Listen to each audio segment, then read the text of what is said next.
Huli sa Pasay ang isang estudyanteng nahulihan ng hinihinalang marijuana. Sa ulat ng Super Radio DZBB, minor de edad ang suspect na nahuli sa buy-bust operation sa barangay 146.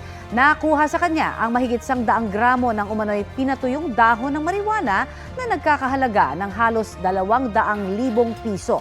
Nasa kustudiya na ng Drug Enforcement Unit ng Pasay ang suspect at mahaharap sa kasong paglabag sa Comprehensive Dangerous Drugs Act. Wala pa siyang pahayag.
Kapuso, para sa mga maiinit na balita, mag-subscribe sa GMA Integrated News sa YouTube. Sa mga kapuso naman abroad, subaybayan nyo kami sa GMA Pinoy TV at sa www.gmanews.tv.